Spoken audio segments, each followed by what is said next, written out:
But this is Okay, so now we're live. Now we're live. Now tell me if you're gonna act, if you're gonna still say the same thing. Yeah. Okay, so what up, y'all? Let me wipe this camera because this is the first time this man's made a debut, and we gotta have this discussion, man. Because I'm really tired. I'm really just tired of acting like I don't, like always. Like let's just have a discussion. Okay.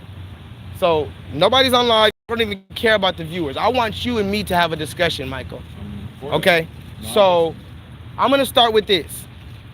Do you love America? I love what America. Do you love America? Yes or no? It's the country that I'm in. Do you love America? Yes or no? I guess. Do you love America? Yes or no? Yes, I guess. Do you love America? Yes, period, or no, period? Yes. Yes. You said a guess. You said I guess again. I don't know what you. I'm asking. Do you love America? Okay? Ask me the question. Do you love America? No. Do you love America? You see, y'all? This is why I'm making. This is why, brother. Do you love America? Yes or no? No, he says. That brother said no. That's a black brother that worked at Target. He said no, categorically. Do you love America? No. See, now he's trying to assimilate. Tell me the truth. Okay. Because you know where I'm going with this. And that's why you're getting your stuff right, because you know you're on camera. All about thinking. But you're on camera. It's not about okay, cameras. so you don't love America. It's all about thinking. So you don't love America? No, because it's a matter of what they've done. And what this country has done has been murderously meddlesome. Okay. And how we've conducted ourselves not only around the world, but even within this country. Things I've said before. These are all things I've said before. Okay, so you don't love America because of what it's done. Because what it's done to its own citizenry, plus what it's done around the world. Okay, what it's done around the world. So, have you joined forces at any time with the United States government? I've joined the United States military. You joined the United States military. Yeah, okay. To pay for my college. Okay, to pay for your college or whatnot. Is the United States military a terrorist organization? Yes or no? Yes or no? Remember, yes or no? Sure. No, I'm tracking. Is the United States military, who is the representative fighting body of the same people you just admitted you didn't like what they did, are they a terrorist organization? Yes or no? You see? Yeah. Yes? Yeah. Okay. So my question is, does that mean by fighting for the United States government, regardless of why you did it, does that mean that you joined forces with a terrorist organization? Regrettably, yeah. Regrettably, yes. Now, this is where we're getting to. This is the crux of my entire argument, my entire channel, my entire debate, my entire thing. So, see, we have somebody coming in right now.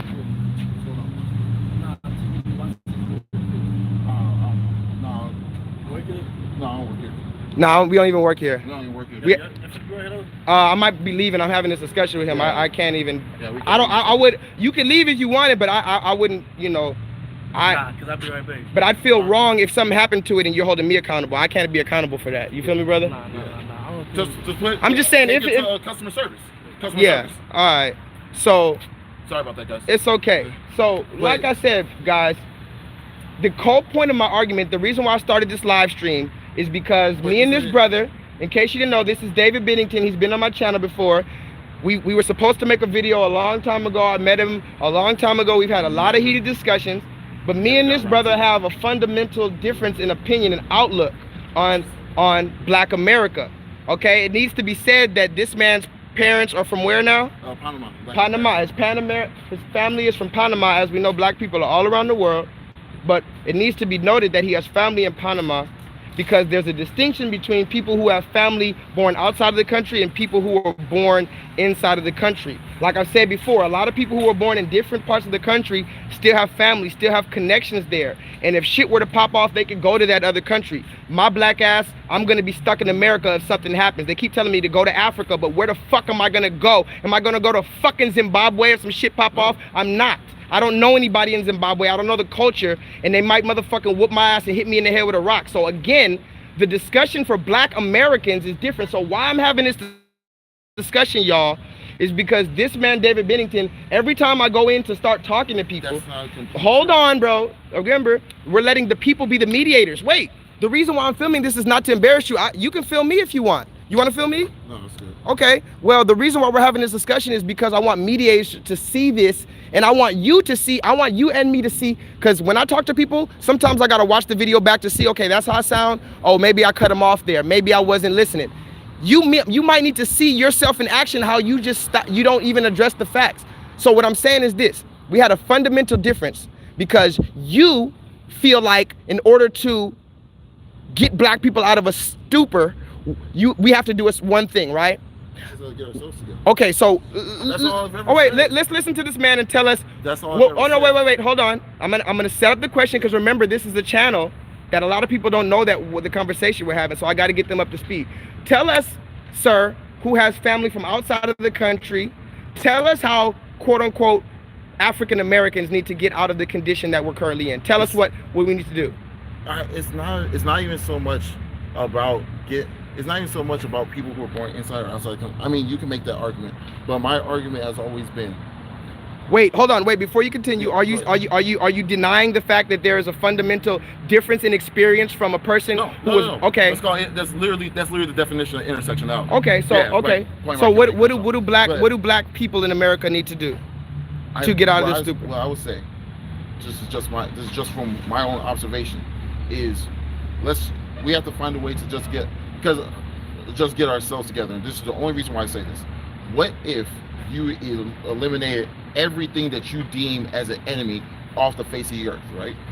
You got rid of white people, you got rid of anybody that you thought was hurting black people in any way, shape, or form. Cool, they're gone. But let's assume that all that were to be gone, but yet still the same infighting is still happening. Well, then you either run the risk of A, destroying yourself, or B, setting someone else up to become ahead of you. That's what happens in that situation where there's infighting. If me and you are fighting and then Thanos walks into the room, it's hard to focus on Thanos while I'm whooping your ass. Okay. You get what I'm saying? So that's all. So it's hard. So all I'm saying is, and it goes back to a couple of comments I made before. If we can begin to love each other first, then everything else, we can handle that. You can handle anything. White people shouldn't even be an issue if you and I love each other. But if you and I don't love each other, and you and I are operating out of a place of fear and out of a place of intimidation, then it doesn't matter. Then of course Macaulay Culkin doesn't intimidate you.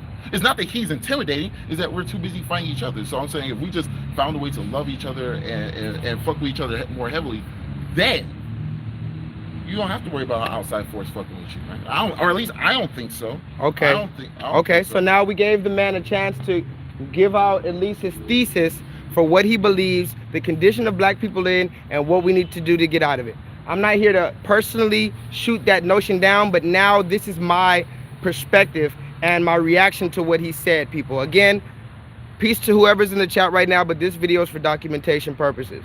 So, you mentioned Thanos. Yeah. And I'm guessing you're saying that black people are like the Avengers and we're fighting, and Thanos is what, the white man? Is that what you're saying? I'm just using that as an analogy. As an analogy. So I understood that, right? Okay.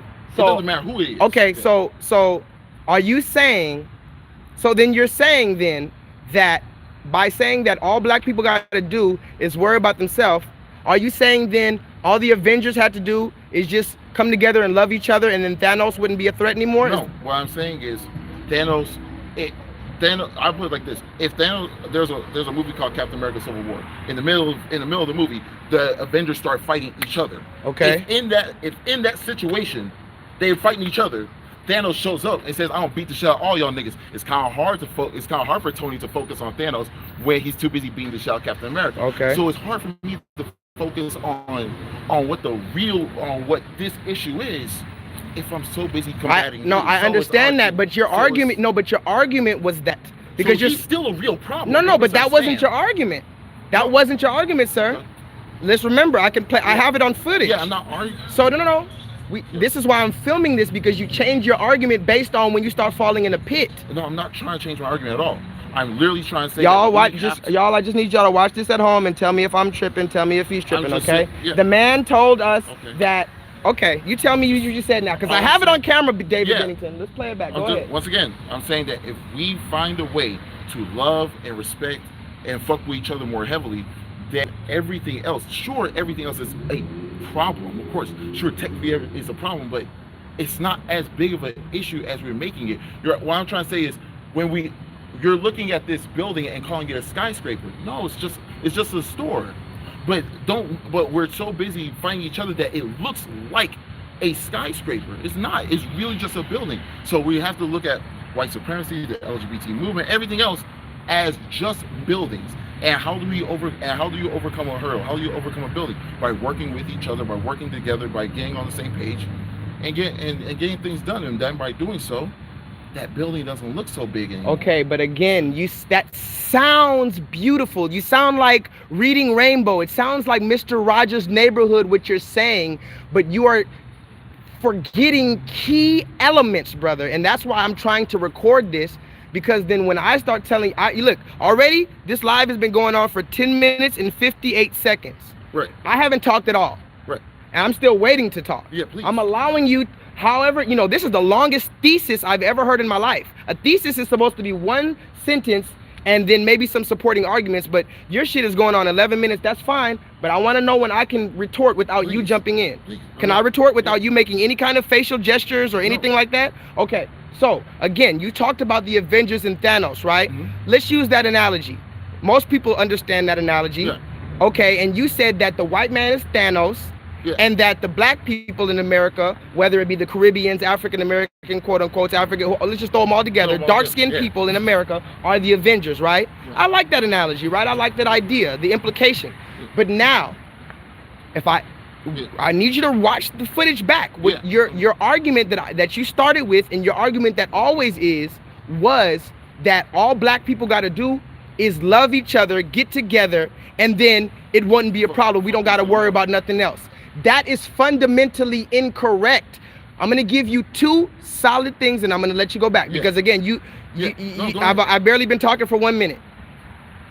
Fundamentally, if we're even looking at the example you used, if the Avengers were to, as you said, stop fighting and just start hugging each other, loving each other, respecting and appreciating each other, that would not change the fact that Thanos is there to fuck their whole world up. Now stop. I'm still talking.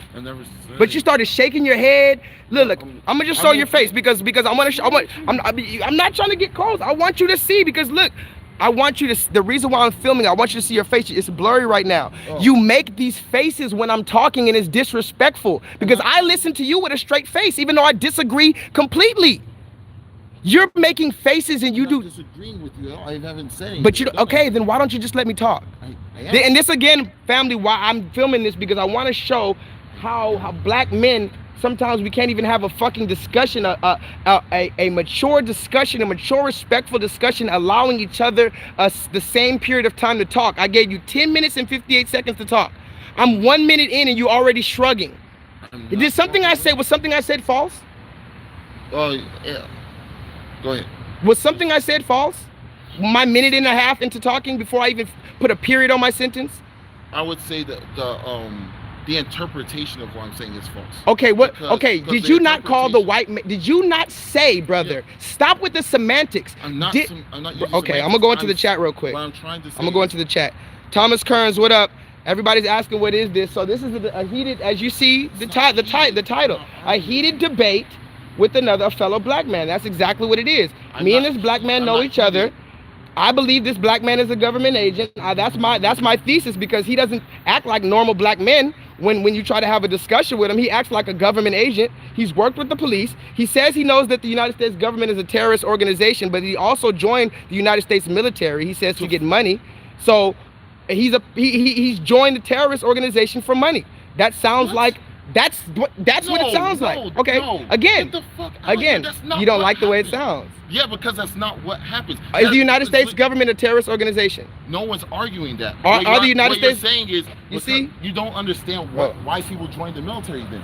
Because there's 18-year-olds and 19-year-olds and 20-year-olds who join the military. You wouldn't call them terrorists. I would. You would say that I'd say they joined a terrorist organization. I've said that a million times before. Anybody who joins the United States government has joined a terrorist organization. That's a fact. That's a fact.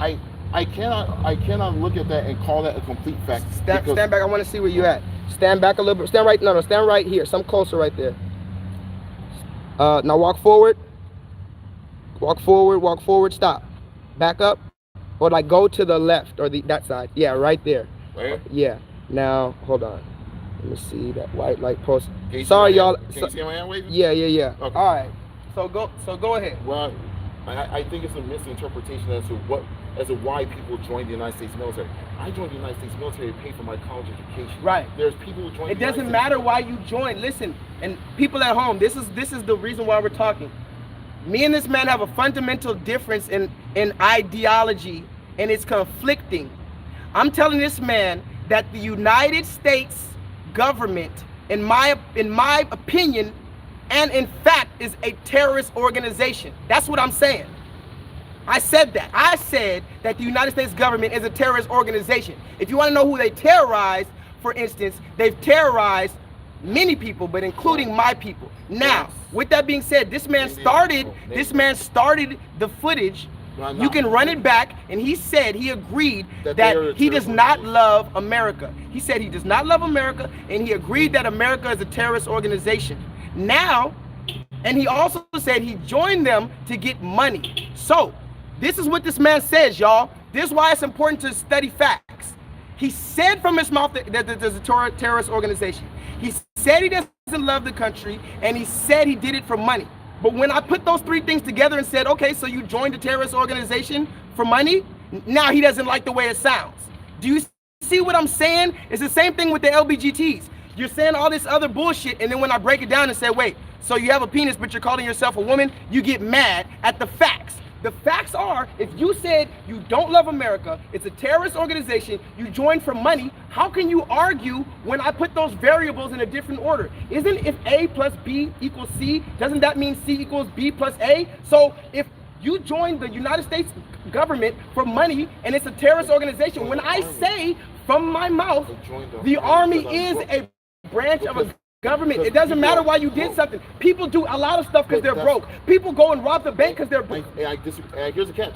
That's actually a testament to what is happening in this country right now. When colleges, people have been doing desperate things since they've been broke since the beginning of time. That's my point. That's my point. But that's where I was going to. Even with education and everything else, they've made it to a point where it is now almost viable. Because before, it's never viable. See that let me stop it there. Again, a fundamental difference. This black man believes that it is a let me calm down. This black man believes that it is a viable option to join a terrorist organization because he is in a desperate financial situation. Fundamentally, I believe that no matter what situation you're in, it is not okay to join a terrorist organization. So you see how there's two different types of black men? No, I can't shut the fuck up. Can you shut the fuck up? Fat boy, you fat bitch. You see, people don't like us talking like this. He pulled up on the side of me, talking about can I shut the fuck up, and pulled off. If he was about that life, he would have got up and did something. You see what I'm talking about? People don't like black men speaking their motherfucking mind. So fuck all y'all watching me. I don't give a fuck. Like I said, the United States Army is get out the car, nigga. He pulled up with his homeboy, talk about can you shut the fuck up. He don't even know me. And he knows because he was in his car, I couldn't chase him on foot, so he want to pull off, pussy ass Mexican boy. So again, like I said, it's not just the white boys. A lot of these Hispanics, a lot of all Asians, these motherfucking Indians, they don't want you to get money. They don't want you to speak freedom. They don't want you to speak truth. They would never stop and tell a Japanese man to stop speaking or an African man to stop speaking. They only tell a black American man to stop speaking because they know that he's speaking the truth. So back to the motherfucking topic, like I said, my whole thing is the United States government is a terrorist organization. Me and this man right here, I don't know if you stood in the camera, let me see. I should be. Me and this man right here, we get into arguments all the motherfucking time. And he doesn't, but it's not about trying to. So let's get back to it. Come on, let's get back over here. All right. So again, my question becomes, let me make sure you're in the camera. You can see me, right? Yeah, I can see you right there. Stay right there. Okay. So my question becomes, because remember, now I want to fast forward to why I started filming this.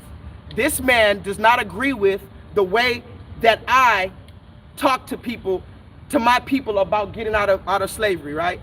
This man believes, and we've already let him say it, he believes that we should approach people with a calm voice, a calm demeanor. We shouldn't yell, and we should teach them how to be educated in this system to get a good job and be educated, quote unquote, and to go into the army. And he believes that all we got to do is teach black people how to love each other, and that is going to get us out of slavery. So again, he used the analogy of Thanos in the Avengers. And then again backing it up by saying that if black people, quote unquote, the Avengers, were to just love each other, respect each other, and stroke each other's ego, then Thanos wouldn't matter. If you watch the Avengers, tell me that the Avengers loving each other is gonna stop Thanos from fucking shit up. Thanos comes to destroy some shit, and it don't matter if you love yourself or not, you have an enemy. And now this is where I'm gonna stump him. I wanna see his face just so that y'all can see what it looks like when you stump somebody. Wait, okay, what? So you're gonna I'm gonna stump, not stomp, stump. Do you know what stump means? You stop, stump. I'm gonna stump you. So listen, look at the camera. What was Black Wall Street? It was a neighborhood that was created. It was a neighborhood that was created in Tulsa, Oklahoma, but in all over the country. It was all over the country, but in Tulsa, Oklahoma, the one that he's specifically talking about. In Tulsa, Oklahoma, it was a neighborhood where you saw black people thriving, black people fucking with each other, black businesses, black homes, black hospitals, black banks. Everything was there. And then the government. Come closer, I'm listening. The government came in what government? The United States government. The United States government came and did what? Came and destroyed it. Came and destroyed it. Why? That's what I was going to. That's the amazing part. The reason why they came to destroy it is because black people, because that same Black Wall Street was going to be able to do direct to consumer business with people I want to say is Central or South America. It was going to be within Central or Southern America. Okay. Right? They were going to be doing business direct to consumer, so they don't have to go through the government as a middleman. Okay. So due to them not going through the government as a middleman, the government came and fucked them up. Is that not some terrorist shit? Oh, it is. Okay. So again, I'm asking you, how can you tell me from your mouth that black people getting together is going to stop the condition that we're in when systematically, historically, we've done that? I told you you mentioned Malcolm X being killed by a black man, which was again a counterintelligence move. Even up until Malcolm X, we had strong families. It's disrespectful to say that black people are in the condition that we're in because we're killing each other. Yes, that is one of the factors that's keeping in a perpetual cycle. But that black people killing each other didn't happen until the gangs. Gangs didn't come around till the 70s and 80s. How can this is what this is what I'm saying. When you don't completely and thoroughly study the history of Black America, you come up with ignorant statements talking about all black people got to do is get together and love each other. Fundamentally and historically, that is a fucking spit in our face. That is not the case. And again, I gave you Black Wall Street. I gave you many different examples to show even in the 50s and 60s, even after slavery and during slavery, during Jim Crow, during the black laws, during segregation, during lynching, we weren't killing each other. We weren't doing the things that we're doing today. That didn't happen until after our freedom. So what you're talking about, all black people got to do is stop doing what they've been doing since the 80s, then that would be, that's making the assertion then that black people got into the condition that they're in the 1980s. We know goddamn well black people have been in this condition for 400 years. You're negating the 320 years or 360 years, forgive me, that black people have actually been together. Black people have been together far worse than we've been disunified. And here you are trying to talk about all we got to do is bring back unity and all this bullshit. It's a complete lie. And again, you're the same man who made the argument that if we made Jesus black, now listen, y'all. Listen, and the reason why I said that. Hold on. Let me set it up so they can understand it. Because remember, we're trying to have understanding, or are you just trying to be right? No, I want. And again, you can feel me if you want, if you feel away. But you told me one time that changing the color of Jesus to black would have no effect on black children. Did you not? Yes. And why? Tell me why you said that. The reason why I said that is because, and the reason why I said that is not so much. Just tell me why you said it, bro. Just stop with the explaining. Just tell me why you said it. Because the reason why I said it is because at the end of the day, I felt like it was all semantics and aesthetic. What? What I mean by what do you mean by that? And what I mean by that is whether Jesus Christ is black, white, my whole point was win, lose or draw. I am still for the unification of black people. So if you can't, so black, whether he's black or white, that to me, I'm saying, whatever, make it happen. But let's not focus. But let's not get off the point of the fact. Let's not get off the point of why. See, you're bullshitting, bro. If you had an elaborate thought process, you would say it. You're making a bunch of bullshit up. No, I'm not. What are you saying? Because I've said this before. And I've listened to you for 40 minutes while you ramble on about nothing. You get no point out. Why would it? You're telling. Okay. Now let me get my point out, because all you do is talk, bro. When yesterday, me and this man were right here at Target. Right there was 2 black kids selling candy right there. A black girl was right there. A young black boy about 9 years old was right there. Did that happen? A young black boy and a black girl selling candy? Yeah. Okay. So I told the little black boy, he asked me to buy some candy. I told him I didn't have any cash on me. But then when he left, I said, hey man, by the way, Jesus was black. What did the young black boy do when I told him Jesus was black? He literally stood there in kind of, it was weird. It was confused amazement. I don't know what to say. Whatever it was, his mouth dropped. Yeah. Don't try to figure him out. What happened? What did he do? His mouth dropped. Yeah. He got quiet and silent, and he said, "What did you say?" And I said it again, and he was still stuck until his family came and got him. Right? So that is a real life example of a young black child being affected by the idea that Jesus was black. Whether or not you agree with, if more people would act, it doesn't matter your personal. I just proved with scientific evidence what my theory is. Yes, you are. You are arguing with me, Michael. That's exactly what you do every single time. No, I don't. You argue with me. I literally say Josh is more. Bro, I said more times than not. Bro, Josh is more right than bro. He is wrong. Look. This man says changing the color of Jesus to black will have no effect on black children, and black children would still be killing themselves, and there would be no difference. And all we got to worry about is black people killing themselves. Again, we didn't start killing ourselves till 1980 something. 1960s, 50s, 40s, we were all together. The black man and the black woman were together in the 40s. We were together in the heat. We were together. Bro, I'm tired of this nigga, bro. You see what I'm saying, y'all? You see what the fuck I'm saying? This nigga don't ever let me talk. That's why I get tired of black men. That's why black men get beat the fuck up. They don't know how to talk. They don't know how to let a nigga talk.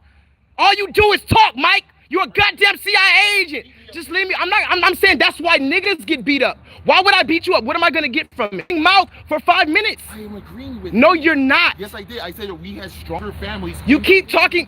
So what? So let me talk. Let me say it so I can prove to my motherfucking people online. I'm not trying to prove to you you're a fucking government agent, and I know it. I'm talking about, listen, y'all, this man is a government agent with the United States government working with the counterintelligence program. He acts like he doesn't know what I'm talking about. Look, y'all, he acts like he doesn't know what I'm talking about. When I bring up counterintelligence program, he says he knows what it is. He talks about Malcolm X being killed, but now he says that he knows that the United States infiltrates black organizations, but then he acts like that he doesn't know that the government uses black people to infiltrate that organization. Listen again, y'all. You hear him in the back trying to stop the truth because he's a government agent, Agent Smith. Listen to this, y'all. This is real life. This man has been following me. I had to block him from my Instagram because he's set here to infiltrate me. Listen, y'all. He says he knows what the counterintelligence agency is and the counterintelligence program where the United States used people to infiltrate organizations, right? But then, in the same breath, he acts clueless to the fact that they used black people to infiltrate the... Okay, listen to that, y'all. In the 1960s, who do you think they were using to infiltrate Black Panther meetings? Were they sending white, blonde-haired, blue-eyed people into the meetings to infiltrate and to gather information for the government? No, they were sending dark-skinned, big-nosed, big-lipped, afro-headed people in to the government and Huey Newton to get them killed. The man who got Huey Newton and them killed was a black man. But this black man talking about because he's black that I'm supposed to just believe that he's not a government agent. Come on, man. I've told you I broke the matrix, and here you are still on this lower vibration shit. What are you talking about? What I'm talking about is this. The black people, what I'm talking about is this. Accusing me of things I can't. Look at him, y'all. Even defend it. I don't Look at know him. what you want me to say. Look at him. He doesn't listen to conversation, y'all. That's government agent activity. This is a real life people that be in the comment trying to troll you and shit. This is the real life one. because he doesn't even listen. Imagine, y'all, if he was really real, if he was a real human, he would listen to what I'm saying. And I try to tell him in the 1940s and the 1950s, we were more together than we've ever been. When we had dogs biting us, when we had water hoses on us, when we were hanging from our necks, we weren't destroying our people, and the white man was still coming after us. So how the fuck can you make a discussion or a decision or say that all we got to do is kumbaya, my lord, and now we're discussing? No, the root problem is white people. What we are doing as black people is a straight side effect of what the condition that they put us in. Again, those side effects that you're speaking about, gang violence and all this type of shit, did not manifest in the physical until the 80s, Michael. Yes, you are, because if you understood that, why would the fuck would you make the argument that all we got? If you truly understood that gang violence didn't start to the 80s, why are you making the argument that gang violence is our #1 problem? I never said that. I'm saying that we have to find a way to just love each other. We do love each other. We've been loving each other, Michael. Then you can call me what you've been calling me if you. Bro, I'm not trying to hurt you. I'm telling you the truth. If you love me, you would know that I'm trying to do something. You would stop coming around. The reason why I start filming this, man, I'm talking to a woman, black woman right here. This nigga always come out of nowhere. He hit the corner with this little weird ass bag that he got. Show me your bag. Show me what's in it then if you're not a government agent. This nigga be following me with this weird ass bag, telling me all this bullshit. I'm talking to this black woman. He always come and try to stop the conversations I'm having, telling me to calm down, telling her not to listen to me, telling her to listen to whatever. No, but when I'm talking to this woman as a motherfucking man, you don't come in the conversation. It don't matter. I don't want to see your fucking bag. When I'm talking to a woman as a black man, as a person, you see what I'm saying? This is what I'm saying. I'm done talking to you, bro. Just leave me alone, bro. I'm gonna holler at you later, bro. I'm gonna get my hat. That's it for the conversation. I thought you was gonna act right on YouTube, but you're not gonna act right, my nigga. You always act like you don't know what the fuck I'm talking about, nigga. Even okay, fuck being woke, fuck being politic. If I'm talking to a woman right here, you don't come and bring your black monkey ass over here and talk to what I'm talking to her. You be quiet and stand over there, especially when I tell you I'm talking to her. I was. No, you weren't. Yes, I was. That's why I started filming. No, I legit was talking. No, you kept jumping in, Mike. And I give you chances over and over, and I try to, and I don't try to disrespect you, but you purposely do that shit. So like I said, y'all, this man, I'm not even gonna trip on him. I'm not mad at you, Michael, but that's what it is, bro. I gotta go do my thing. I gotta talk to my people, because you don't want to have no fucking discussion, bro. Like I said, people, we can't have discussion with niggas when they show agent activity. Period, like that. These niggas out here agents. I don't care, and I'm not playing the sneaky role with y'all. 2018, 2019, I was letting y'all act like y'all was in charge. I was letting y'all have fun. 2020, I'm doing my own thing. This man is an agent. He doesn't ever want to, you know an agent when they don't ever want to say facts. You say 1 + 1 = 2, right? They're like, well, actually, technically, it could be 11. It could be whatever you want, 1 to the first power. No, nigga, 1 + 1 = 2. Why the fuck niggas always got to find a way to argue every single thing with you? This nigga's making fundamentally stupid arguments talking about black people are in the condition we are in solely and only because we don't love each other. And if we just start loving each other, then kumbaya, we'll just get out of a systematic oppression. That is a fucking fundamental lie from the pit of hell. Ever since the 1960s, we've been together. It wasn't until the late 70s up until this current day that we have the dysfunction in our families. This is a current fucking side effect from the systematic enforcement of the ideologies of white supremacy. Y'all niggas act like y'all know what y'all talking about. And the funny thing is with this nigga, he always come and hit the corner. Every time I'm talking to somebody, I was talking to somebody new on the fucking chair. I was talking to somebody new, a black woman on the chair. And she was feeling it. She was understanding the plight. She was from America. She understood what I was saying. She was giving me stuff. We were talking about God. Here this nigga come hit the corner out of nowhere, trying to take away from the conversation like they always do. Everybody always trying to stop the conversation of the black man and tell us we doing this and we doing that wrong. And again, they're ready to call the cops. They just want us to shut up and be gone. So I'm an endangered species. Why the fuck wouldn't I say what I'm saying right now?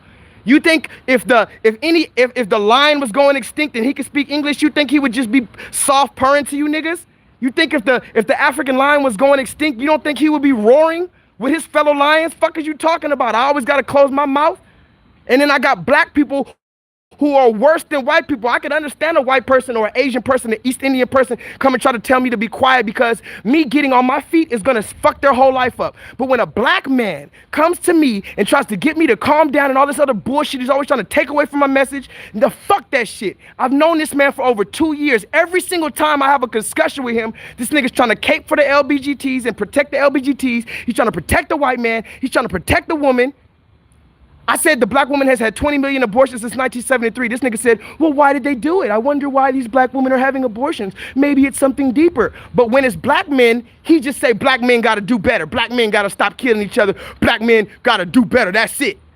Every time he talk about a black man, he talk about the black man just got to do better, and that's the end of the story. But when it's the white man, the LBGTs, the motherfucking women, and everybody else, oh, well, let's just figure out their upbringing. Let's give them the benefit of the doubt. These niggas, we can't have discussions with these type of niggas in 2020.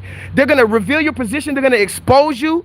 Fuck that shit. And like I said, for the longest, I was acting like I didn't know this nigga was an Asian. I know you a motherfucking Asian, nigga. You come around with that bullshit every time. And at least a good Asian is gonna sometimes agree with me.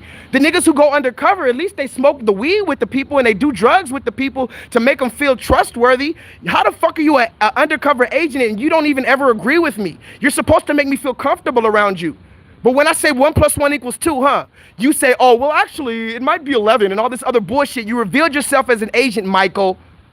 And you know that I'm new Malcolm X out here, and you know these niggas are gonna try to assassinate me. So you just watching me because this is the counterintelligence program. Again, I need you to research the counterintelligence program. Look it up, the counterintelligence program. For short, they called it COINTELPRO. This is where the United States government hired people to infiltrate black leaders and organizations in order to dismantle them from within. They hired black people to get cool with other black people who were making moves so that they can disrupt them. That's what they're still doing. You think they stopped? You think the United States government is going to make some kind of thing like that where they're disrupting black leaders in the 1960s and 70s and then they're just going to stop? Right? You truly believe that they're gonna stop doing that? They're just gonna stop. Think about it, y'all. Think about it. So now Mike is still here. Do you still want to discuss? Do you want to confess? Because he doesn't know. You say you don't know what I'm talking about, but you can't ever say 1 + 1 = 2. You can't ever say 1 + 1 = 2.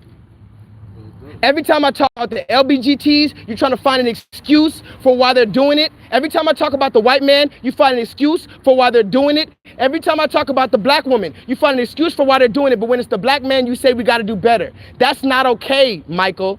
And listen, it doesn't matter what your theory is because I shot your theory down, Michael. Michael, that's how discussion works. When your theory gets shot down, your ego has to get shot down with it, Michael. Michael, you're acting like an adolescent child who doesn't want to admit that they're wrong, Michael. Michael, fundamentally, your argument that the black man and woman are in shambles because they don't love each other is false, Michael. Michael, look at me. The argument that just look at me and stop looking like you don't understand English. You understand English? Yeah, I'm listening. Do you understand the words that are coming out my mouth? Yes. Black men and women fundamentally, historically, have not been at wit's end until the 80s with the introduction of gangs. Look at me, No, I'm listening. but look at me so you can understand it because you're looking all around. Yeah, I'm- What do you need to get? You're a smart dude. You're in college. You don't need to think about what I'm saying. Listen to me. Black men and women fundamentally have not been at wit's end until the introduction of gangs, crack, Section 8, and abortion, okay? These things in a gumbo pot have introduced a whole new level of dysfunction in the black community. I will agree with you there. However, Michael, that is not the start of the problem.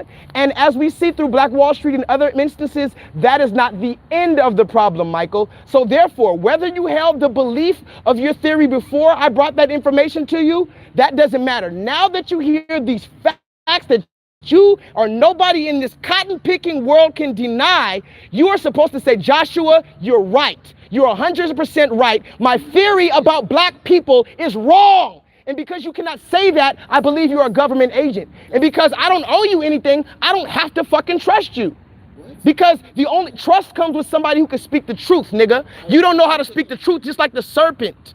Okay, so is your argument wrong or right? I never said that I was completely right about anything. So if you're not completely right, if you're not right, then why do you keep trying to stop me in my mission? Again, you told me the reason why you don't like what I do and the way I do or the way you said you don't like me yelling, right?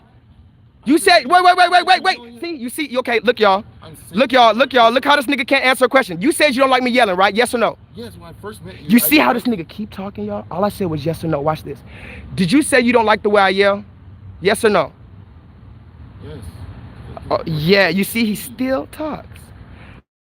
Let me see what y'all think in the chat. Have y'all ever had somebody like this where you just ask them a yes or no question and they're like, well, actually. That's not what I said. You said, you told me you don't agree with me yelling, right? And you don't like, right? Yes or no? You see, he has to think and all this other shit. I said yes. Okay. Yes.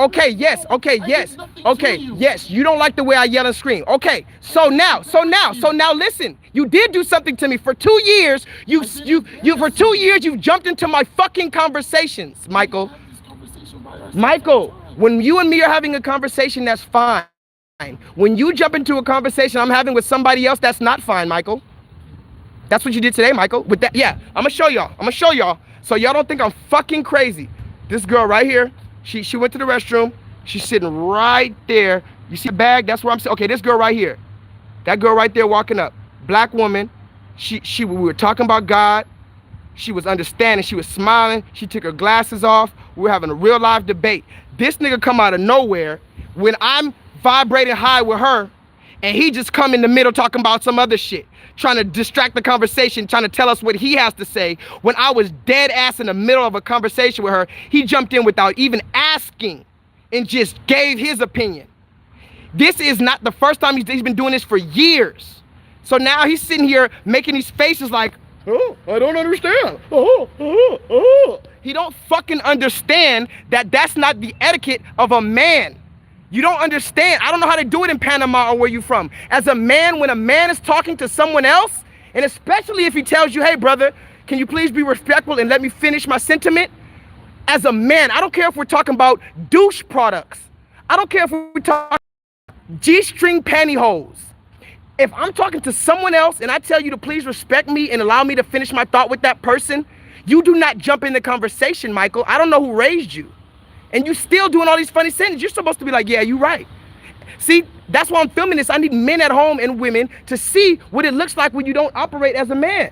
Now tell me the truth. This woman right here was there. I was talking to you, correct?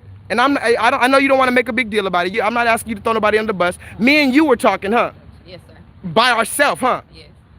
And some other dude came up and tried to jump in the conversation. Not him, but that white dude who tried to jump in the conversation. I told him to leave too, right? Go ahead. I told him to go ahead, and he went on ahead.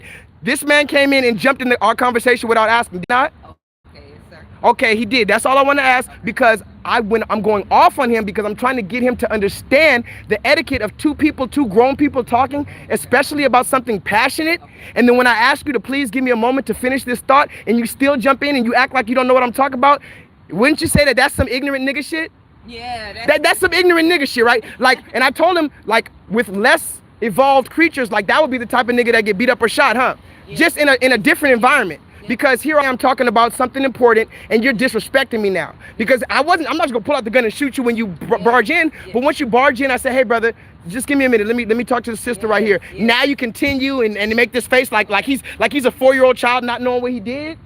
You see what I'm saying? That's not okay. So I started filming a live stream video. It's been 43 minutes and 58 seconds that I've been going off on this nigga already, because I need people to see that I'm not irrational. I am crazy. I'm batshit crazy, but I'm not irrational and I'm not insane. Okay, do you get the difference? Just off the stand. Yeah, and insane has no pattern. Yeah, okay. You see what I'm saying? But no yeah, but yeah. Insane and irrational has no pattern. But crazy, that just means I'll take it all the way there. Crazy is just, just off no pattern, no riddle, no none of that. And so what I'm saying is, I know what I'm talking about.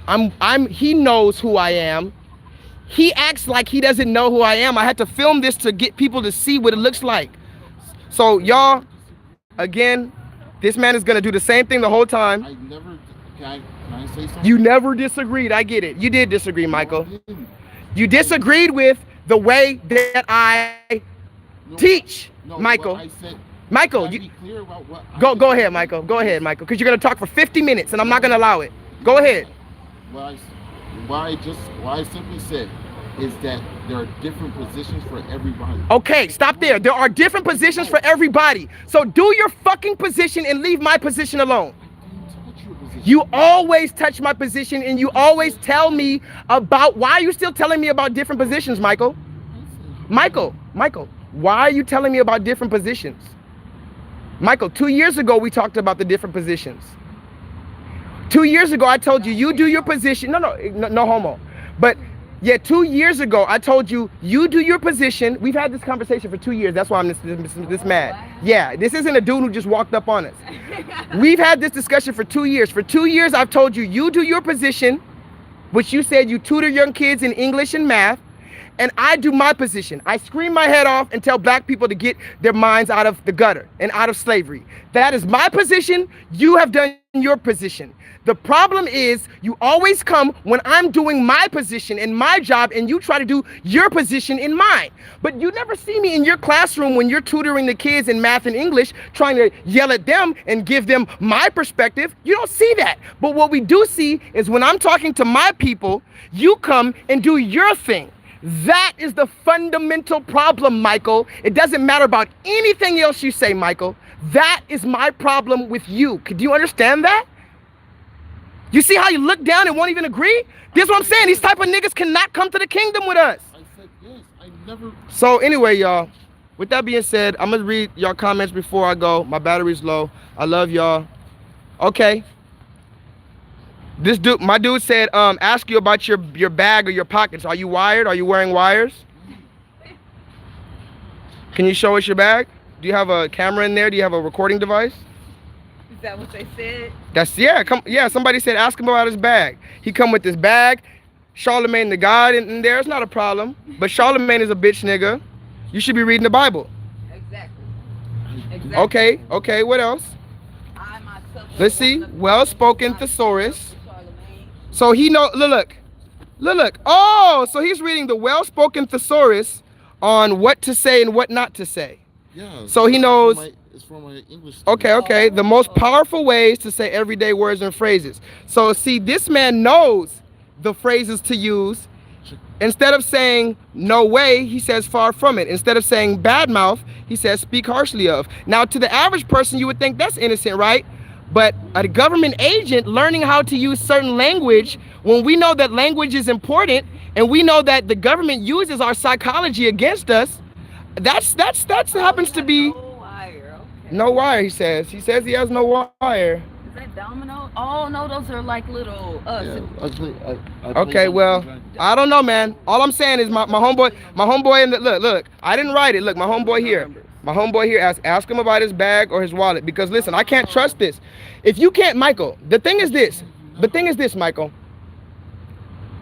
You can't even admit the truth. Like, you can't even say it with your heart out. Every time I ask you something, I literally said I never. every time I said ask you something, you look down for 7 seconds and you look to the side. And you, like when I was asking you, like okay, let me ask you this. Do you love America? No. Woo! You saw how quick the woman answered? Okay, now wait. I need y'all to go back to the beginning of this video. The very beginning of this video, I asked this man the same question. I had to ask him 17 times before he finally said no. There's nothing about America that I love. I don't love the air. I don't love the people. I don't love the food. I don't love what they're doing to my body. I don't love what they make me feel like when I wake up in the morning. Speak. I don't love what they make me feel internally Speak. when I wake up in the morning. And what about throughout your day, how they make you feel? When you go to Target? They make me feel like What- I'm stealing. They make you feel like you're stealing at Target? Tell me more. I feel like I don't belong. They make me feel like, I'm just a basic what is it called? A nigger? An abomination. An abomination? That's even worse. But, I'm not. It's totally against what I actually am.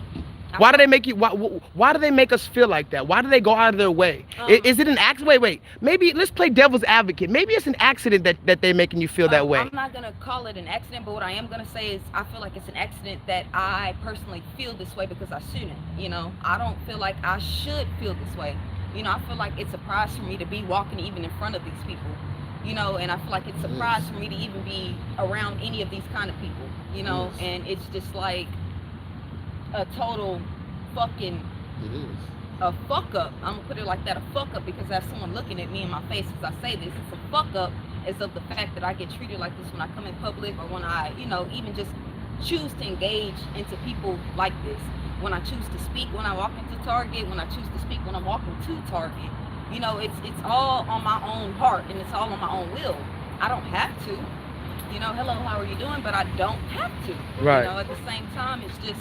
And wouldn't you say, as, because I've said this before, wouldn't you say as black born people, quote unquote, we have every right and every justification if we wanted to collectively tomorrow fuck everything up here? Wouldn't you say like we have every single right to go all the fucking way with it tomorrow? No, we have every right to go with it right now. Right now, like yesterday. If I start kicking shit over, don't I have the fucking justification for what they did to our family? And doesn't it say something about our amazing God-given mercy that we haven't even done that yet after 400 fucking years of torture? Doesn't it say something about our character? But yet they still look at us like we're stealing. They look at us like we created the atom bomb. They look at us like we dropped the bomb on Hiroshima. They look like we did the oil spill in the Pacific. They look like we're the ones who did everything wrong. Why? Of course. At the same time, my eye, it all happened to me the other day at the Washington. Just the same as it happened with Harvey, it happened at this Washington on my local Walnut Bend and Willcrest. It happened. It was a group of, I'm going to say white, Caucasian people. They moved my clothes from the washing machine to the dryer. Okay, and that's the first no-no. That's the first no-no. You don't touch my shit. You don't touch my shit, period. Period. But as far as my clothes, bitch, my dirty drawers. Right. Who does that? You don't do that. Okay. So at the same time, I went to the mother and I proceeded to ask her why did she allow her children to take it. Okay, because her children was the ones who admitted to taking it. Right. Okay, and as I stepped to the mother in a very respectable manner, the daughter, who was underage of me, had the nerve to step up and tell me, my mom told me to move your clothes. Okay, so as the daughter began to aggressively attack me, I proceeded to talk to the mother in a very respectable manner. How old was the daughter about? The daughter, she said, was 16 at the end as the police came. Wow. Okay, so that's how bad I cut up. So as I proceeded to whoop the mother's ass because of the daughter's mouth. Wait. I proceeded to whoop the mother's ass because of the daughter's mouth. Speak it, girl. You get what I'm saying? Speak because the motherfucking cattle is the one who provides for the little one. For the calf. For the calf. Speak it, girl. Speak it. Okay, but at the get same upset. Time, get upset. That's what we need. to whoop her ass. Okay. And the officers came, a Chinese man, a black man, a white man, more Chinese man, and another white man. One black police officer. Of course. And, you know, he had the nerve to tell me. What he told you? Ma'am, I believe you may go to jail, so just sit right here. Wow. Okay? So as I sat right there on the curb, I prayed to God. I prayed. Okay, now speak that. I prayed. You hear that? Wait, hold on. You hear that, y'all? She prayed to God. Not only for my rights as a black woman, but as just for as a human being. And then I began to stand up slowly off the curb. And I told myself, I said, no, I said, you know, you're not going to sit up here and just preach to someone that you can't hear or see. But at the same time, you're going to get up and you're going to stand up for what you know and what you believe is right. Okay, so as I proceeded to stand up, I looked around. And 3 of them are coming towards me. 3 of the officers? Force. It's wow. lethal force. You're getting up. Right. Getting up exactly. But they're standing up and they're waving their hands, and more white people are coming. More people are coming. Right. More people on their side. Nobody on my side. Nobody on your side. No, not at all. Because I don't have the nerve or the need to call anyone. Right. Anyone in my family, unless I wanted to be deadly. Right. So I put it like that. Okay. So as I got up, and as they pushed me down to the ground further, I spoke my story. I said my story. At the end of the day, I'm gonna put it like this because I'm starting to get upset again. It's okay. It's okay, sister. Okay, as they came and they looked at me and they observed them, they told me, well, okay, we believe that you're in the wrong. I'm in the wrong? Believe. You see how they believe? Now, wait. How did they believe that? Believe based on what? Off of theory. Based on whose theory? Off of the white people's theory. Right. Off of the white people's theory. So that's the story that we always deal with is you are guilty until innocent. Until innocent. And we're supposed to kneel for this motherfucking flag? And I mean, we're supposed to we're supposed to put our hand over our we can't kneel for it. We can't kneel? Because if the story was on the opposite side of the motherfucking ass, I would have been sitting in jail for touching that shit. Of course.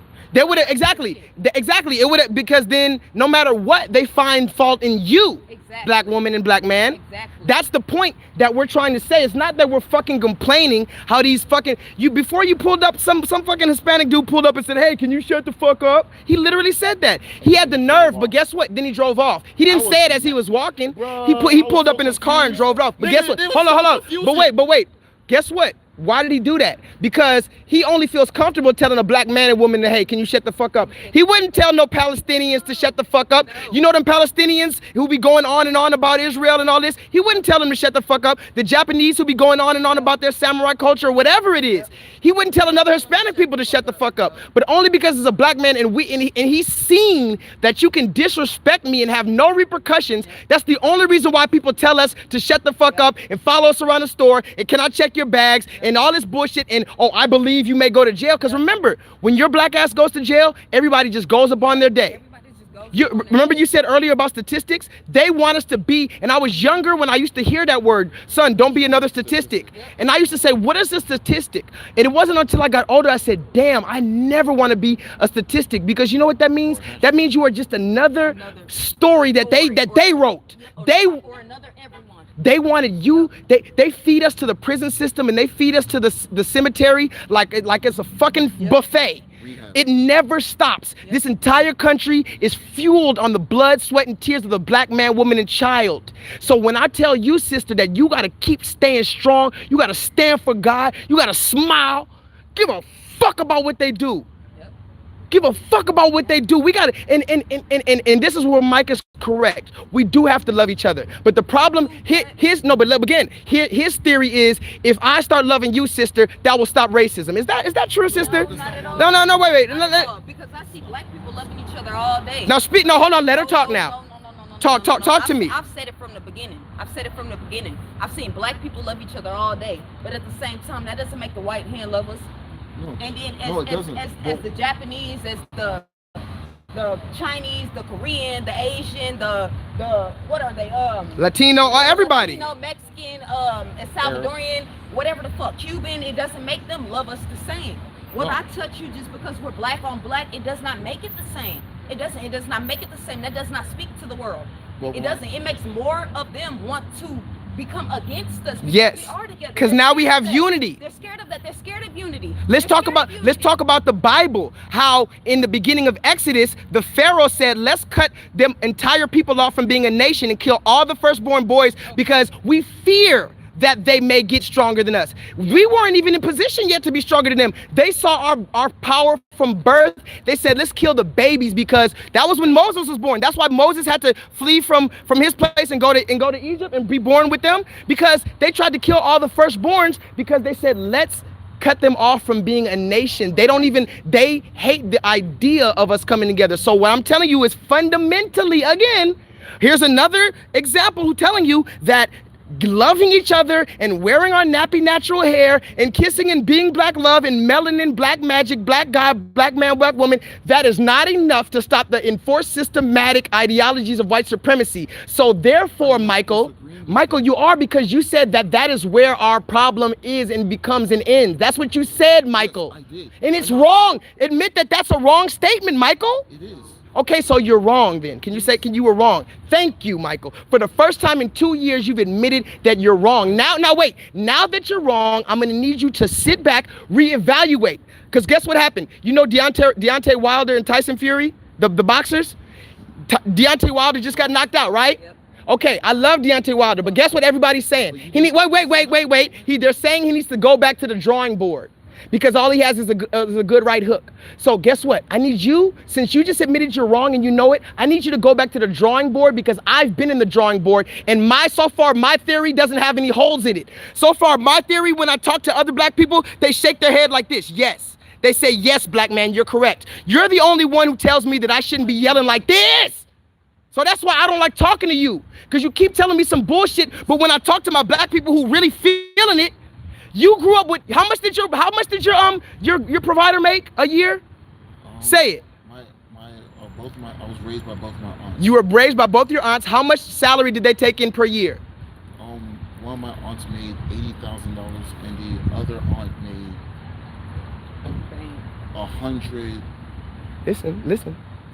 Just a good number. Just let's just say 100. No, okay, let's just say 100. I'm not gonna let you hijack the conversation. So his one parent made 100,000. His other parent made 80,000. This man grew up in a household with a net income of $180,000 per year spending, right? 260,000. So this man does not, and his parents are from Panama. So for every accord, he does not have the same experience as, now mind you, he doesn't have the same experience as a white man either, but he definitely also doesn't have the same experience as a black American, as an average quote unquote black American. So when he comes to me telling me all we got to do is just giving us the same talking points that they say in the Matrix, talking about all we got to do is pick ourselves up and love each other, and then he always takes the blame off the goddamn white man. That's not true. The white man needs to be the first and the last person we talk about. And yes, in the middle we can talk about, like I said, since the 80s, our dysfunction. Because again, in the 60s, 50s, 40s, and beyond, even when we had dogs hanging off our arms and water hoses sprayed on us, we still loved each other. So his argument that all we got to do is love each other and it's going to stop racism, it's just a spit in the face. For you to even bring it up, you brought it up as your main point. That should be a small little cliff note. Only reason why I'm going in, you guys, is I know the white people are looking at my purse. Oh yeah, go on, baby. Go. Thank you. Hey, y'all, give an applause to the black woman. She came, she spoke her truth. Hey, they were loving you in the chat. I would see. So that's again what all I'm saying, bro. You again, if you are not okay, prove to me that you're not a government agent. You know how? By admitting truth. By not only admitting truth, but going back to the drawing board. By not only going back to the drawing board, but stop stopping me when I'm doing my thing, because my argument doesn't have holes in it. Yours does. I've proved to you through the little boy who got happy when I told him Jesus was black, through that black woman who agreed with me, through multiple black people, through that other black man over there who said he doesn't love America in the beginning of the video. I've proved to you 3 times within a 24-hour period from real black people that my argument is substantial. You have not proven except from your mouth. That is the only thing you've ever proven, from your mouth. And you're telling me I need to stop yelling? No. Well, that's what you told me, Michael. I'm not arguing that. What I'm trying to argue I'm listening. is that win, lose, or draw. I don't care what happens. Okay. I'm never going to hurt you. It's not about you hurting me. It's not about you or me. A black man will probably hurt me. It doesn't. You say you're not going to hurt me. You know how you already hurt me? You don't have to physically kill me or turn me into the government. You've hurt me already, because when I talk to black people, you seek to hey, whatever you do, you take away from the seed that I try to plant with black people. That hurts me more than killing me. I'm going to get killed by this government before it's all over anyway. It doesn't matter if you're the one to do it or not. Judas is going to come in any form. Judas is a mere variable.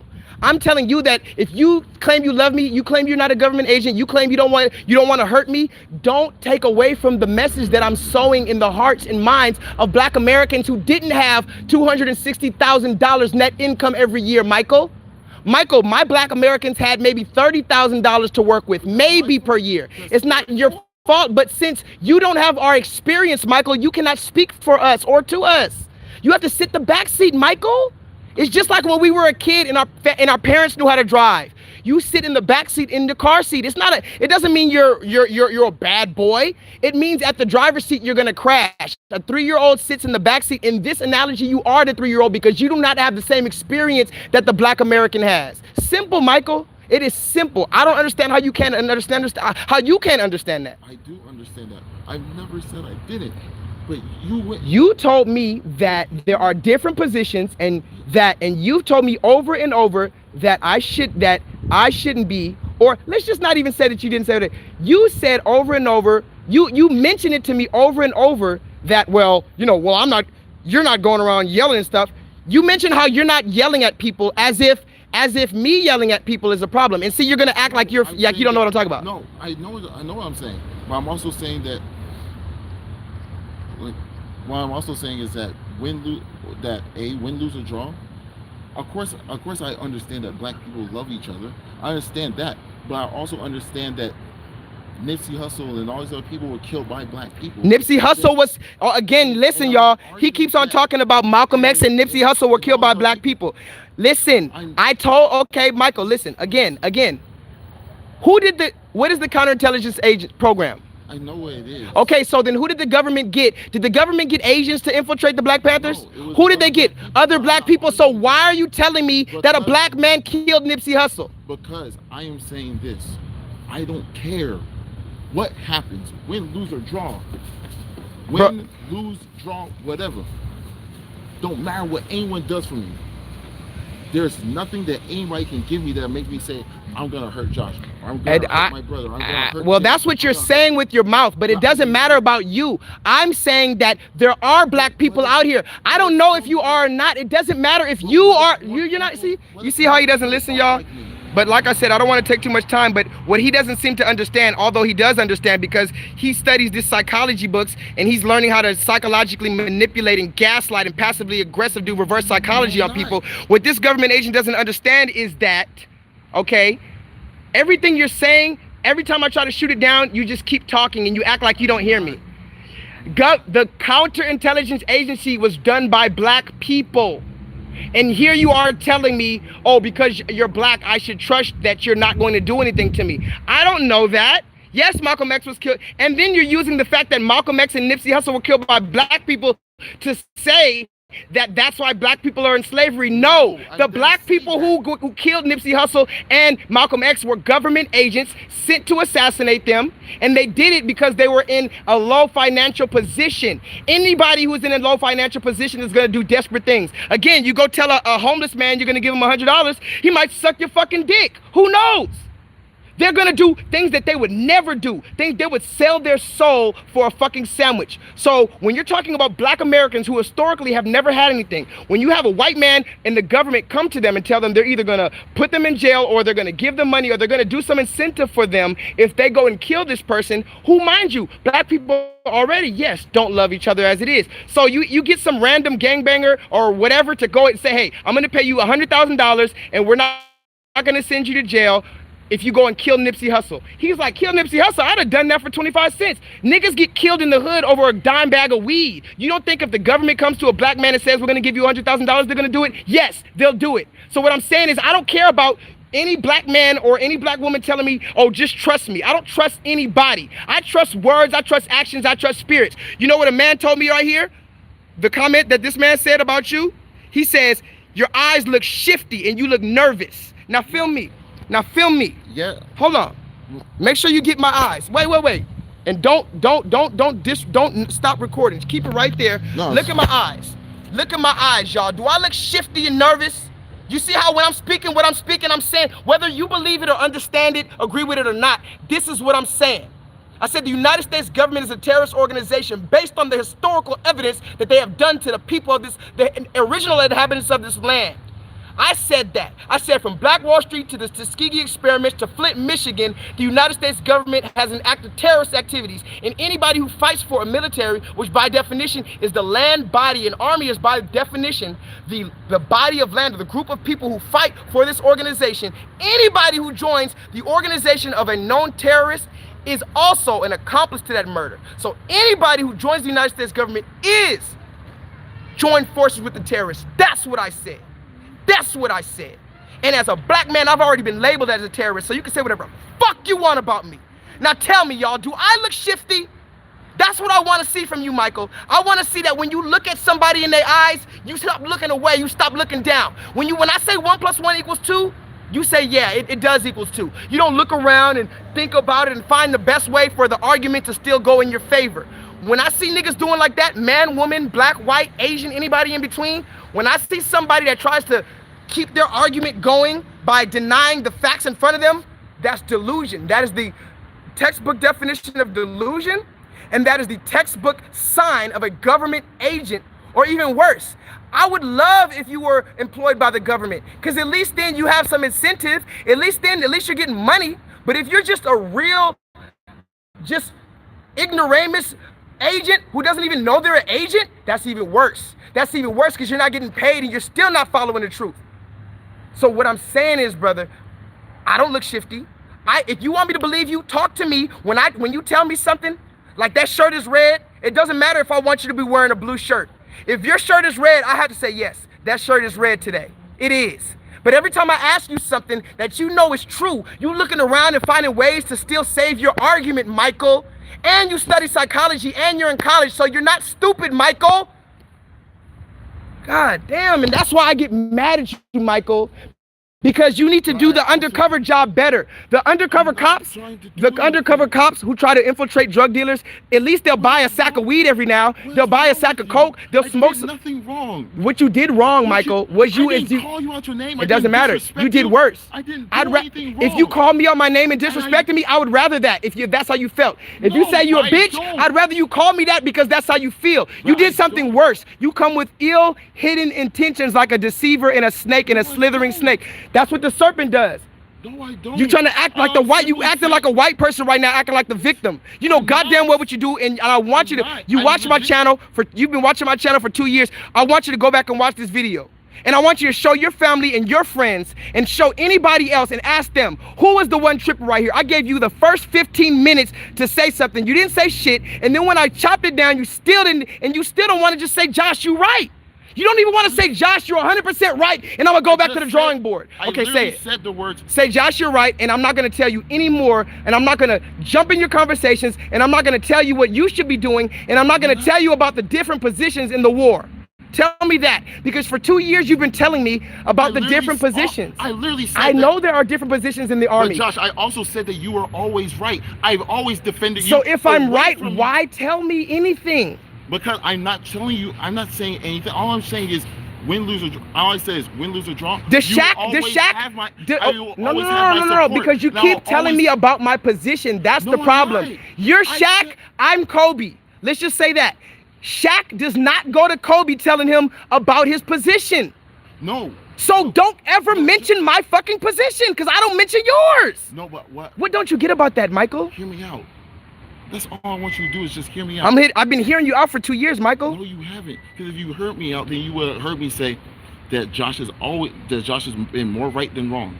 Okay, so why do you keep telling me about position? Can you tell me that part? Why do you keep telling me about positions? Because the reason why I keep bringing up the position as an analogy, it's just real simple. It's just an analogy.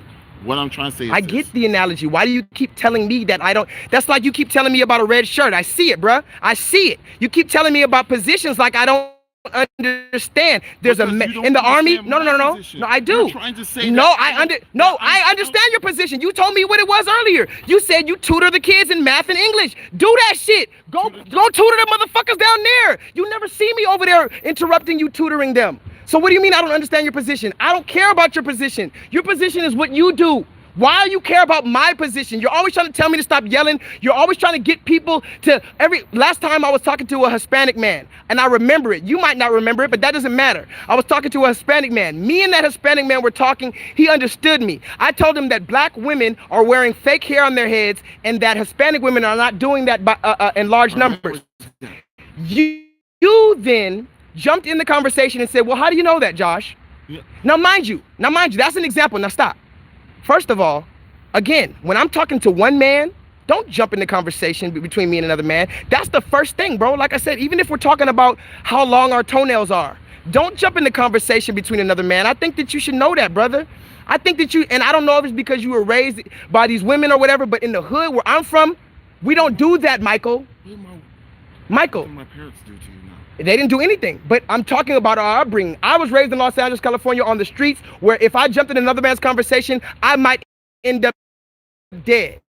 So maybe if you didn't have that upbringing, maybe you might not understand. Like, you know, Ashton Kutcher goes around punking people, but in the hood, you go around trying to punk people. I don't give a fuck if it was a hidden camera show. I might blast your ass. So maybe Ashton Kutcher, since he didn't grow up in the hood, he doesn't know not to punk people. So maybe you don't know to not jump in people's conversation. When you jump in my conversation, that's a problem, Michael. That's the type of stuff I'm saying. And again, you keep telling me about your position. I know positions. I get it.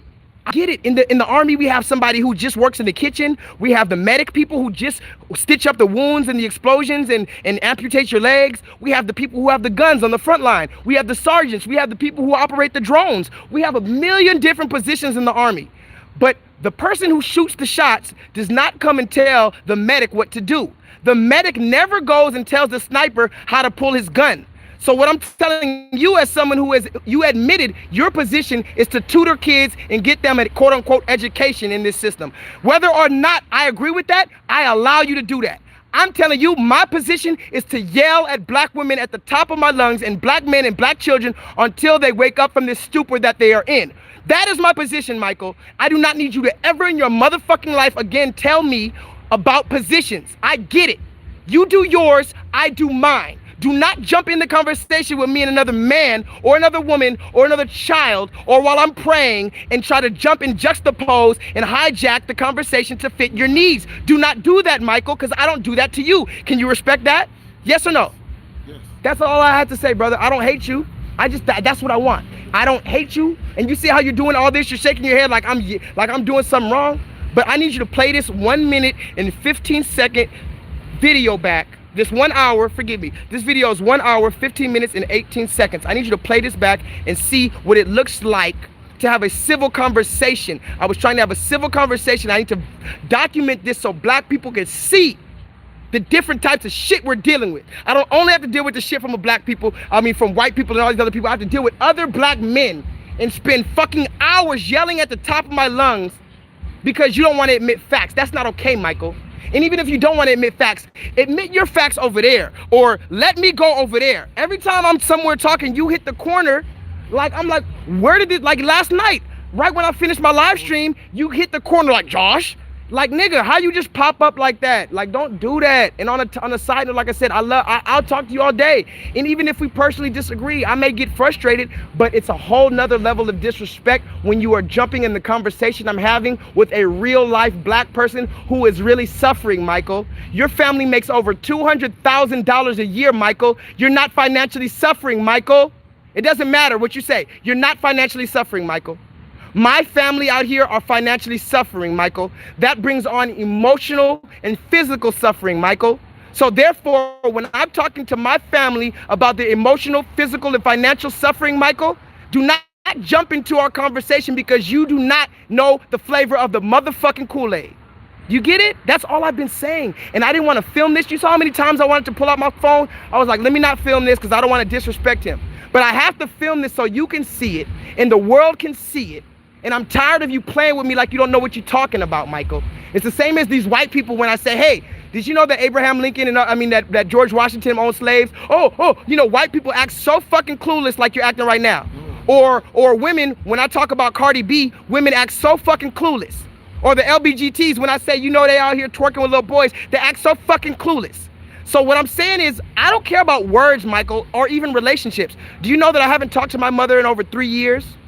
The mother that I came from her womb, I haven't spoke to her, I haven't heard her voice in 3 years by my choice. Why? Because I cut motherfuckers off in 2020. I don't care about you say I should trust you. I'm trusting words, actions, and energy. And your words, actions, and your energy are not trustable by me. And also the people in the chat, they're telling me to check your bags. They're telling me your eyes are shifty. Be careful with this, man. I don't want to check your bag.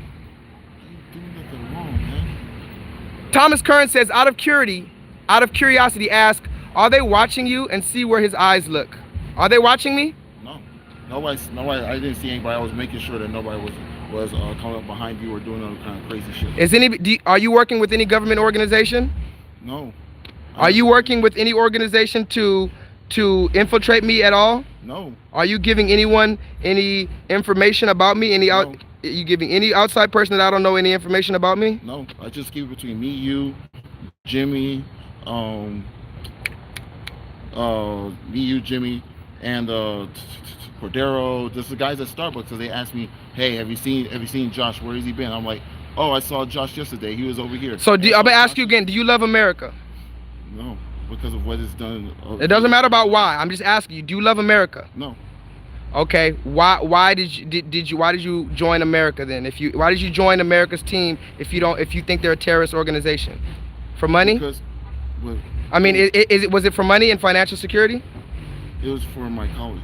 So it was for my financial security? No, not just. No. So you couldn't go to college if you didn't join the army? Actually, yeah. Okay. I was actually dropping out of Rice University. So what I'm saying is, so what did they help you with? What did the army help you with? Financially, right? Yeah. So it's finances. So you joined a terrorist organization for finances. Yes. Yes. So I'm not so arguing. okay, so since you I did also that, didn't have so to- since you did that, you have no space to come to me and tell me what a black man or black woman should be doing. Do you get that part? That's a whole nother thing right there too. You joined a terrorist organization for money. You have no place to tell me what and how I should talk to my people who did not get, because guess who you joined with? You joined the people who are terrorizing my people. How can you join one? How can you, so you're playing both sides of the fence, even if you, No, it's so not. even if you're not a quote unquote government agent, you are fighting for the interests of the United States. So there, by definition, my very goal is going against you. It's a conflict of interest to be on my side and the United States side. So my question is, whose side are you on? I'm not on the United States. I haven't been in the military in years. But you also said you were working with the police, didn't you? Yeah, I'm a criminal justice major. So he's going to be working with the police, and he worked with the United States government, and he believes that black people are the ones who just got to get their shit right for it to end. Do you see how this mind frame could be detrimental if given the authority to maybe do something? Because remember, you're in the army terrorizing. No, you joined the army terrorizing. So you're a veteran terrorizing. Okay, you've terrorized. Okay, you joined the police, who are also terrorists, and the police main objective is to terrorize black men. That's And you're not even going to stop. That's not You're my not going to experience. stop. We know that even the commissioner of the police doesn't stop the systematic enforcement of the ideologies of white supremacy in the police system. So we know you're not going to do that. So again, my question is, what is it really? Because remember, here you are, a person who doesn't share the collective experience of a black America. You made over $250,000 per year. Okay. You grew up with family. You grew up in a household that netted over $250,000 a year. Your family did not grow up in this country. You believe that black Americans, their main objective and the main thing they need to do is worry about just loving each other. Okay. You've joined the army. Okay. You've joined the police. Okay. Now you tell me why Malcolm X would trust you. because I didn't. Because for the same reason why it's all about intent. You're not saying. I don't know your intent, brother. I know your actions. I know your energy. That's exactly what I'm trying to explain. I've been trying to explain that all night. It's all about intent. It's always been about intent. So what's your intent, bro? I've never wanted anything more to stop seeing people who look like Trayvon Martin get killed. So why did Trayvon Martin get killed? Because black people don't love each other? No. See, you just shot yourself in the own foot. Why? Okay, let's go there. Why did you mentioned Trayvon Martin? Why did Trayvon Martin get killed? Because a white dude murdered. Okay, so what does that have to do with black? So everyone loved Trayvon. Trayvon didn't have a problem with no black people. So that kills your argument. Remember, again. I'm not trying to make an argument to be destroyed. Okay, so what I'm trying to say is, and this is all I've been trying to say, Josh. What? What I'm saying is, win, lose, or draw, you're not going to do anything to hurt me. You've said that 5 different times already. I don't trust it. I don't believe it. I need to know your actions. All right, bet. You want to know my actions? My actions saved a girl from being raped. My actions found somebody who's black men. I'm talking about black men. What's good, brother? I'm doing the instant. Hey. I thought somebody was fucking around. Oh, you already know ain't nobody fucking with me, dog. You know I don't film. But this my brother right here. Funny story on the side note, y'all. This brother right here, maybe I want to say like a year and a half, maybe a year ago now, maybe 2 years even. I was getting off on the bus way on the other side of Houston. It was like at 11 o'clock at night. I had my hood on. Oh yeah, I'm about to light this. So let me show you your face real quick. So this brother, I was on the way other side of Houston, and I got off the bus. It was New Year's Eve, and I had my hood on, and I had my face hidden. This man looked up at me and said, "Jay Lethal?" And I didn't know this man. I'm like, I looked around at the homeboy I was with. I'm like, which? And he said, "Jay Lethal, you Jay Lethal, huh?" I'm like, yeah. I'm like, how you? He like, bro, I seen your blackface video, bro. So listen at home, y'all. Even though YouTube is hiding my videos, hiding my views, bro, they stopping my views. They deleted my comments. But this is a real brother in Houston. Look, this brother, I ran into this brother, didn't know him. He's seen my channel, and it turns out we both live in Houston. So I'm about to light this up. Hey, y'all. So like I said, y'all, let me ask you real quick before I end. What do you think about the condition of, were you born in America? Absolutely. What do you think about the condition of black people in America and our relationship to white people? What do you think? Our condition, I mean, this is the healing process I think we're in right now. You know, because I see a lot of people, black people waking up and getting together with with their people, you know what I'm saying, and building revenue, whether they doing it with, you know what I'm saying, whatever they got to do on the side. But it's like, you got to understand that, you know, we dealing with what we got. You know what I mean? Mm-hmm. It's hard. Yeah, gotcha. It's hard, but still at the same time, we working. Okay. We working. You know, Okay. so the condition we in right now is a Be healing. careful. We healing right now. How, You know? what do you think about? Okay, this man's argument in the beginning. What's up? What's up? What's up? Go Just behind show you. his face though. Make sure Yeah, you're no, looking at the camera. no, I know. Look Okay, at the camera. I'm trying to put you behind. Oh yeah, no, that's cool. So the man who's filming right now says his initial argument was that all black people got to do is worry about loving each other, and that would stop racism. What do you? Yes. Okay, tell him your thing. Tell him Yes. your 15-minute goddamn thing, Mike. That's not what I'm Go trying- ahead, brother. that's Hijack not- the conversation again. No, that's not what I'm Because saying. that's what we've gotten to. No, Was that that's- not your argument? No, well, because you kept Okay, cutting okay, it tell off. him real 'Cause quick. This is all I've been trying You're supposed say to be for- filming that man's Yeah. face. I'll film So- his face. Go ahead. Because this is all I'm trying to say. Speak to me. Is that if we learn how to love each other better, just love each other more.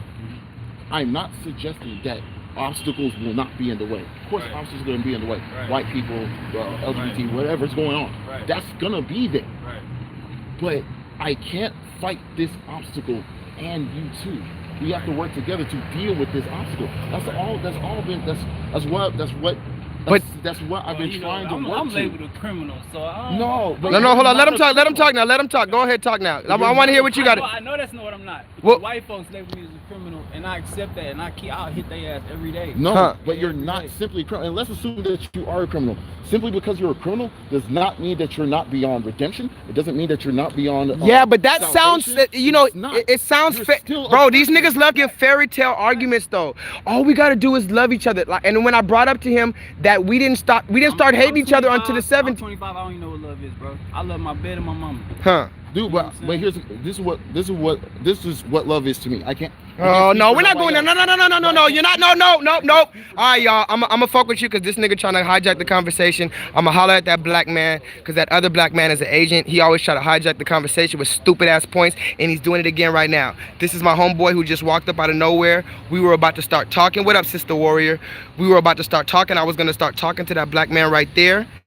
And this black man feels me. This black man, I met this black man randomly when he saw my face. He was like, hey man, you Jay Lethal. He seen my blackface video randomly. That's how we became friends. So this man just walked up right now. This nigga here is a government agent. He always tries to come and stop what I'm saying and try to give some little stupid ass shit. So now he's telling this black man about what is love and all this other bullshit. When I'm trying to get through I know how to get through the black people. I know how to tell them the shit that they need to hear to get their asses in motion. This nigga's gonna come and tell you some stupid Barack Obama shit and get you back rockabye baby, lullaby your ass to sleep. That's why niggas like this gotta be dealt with.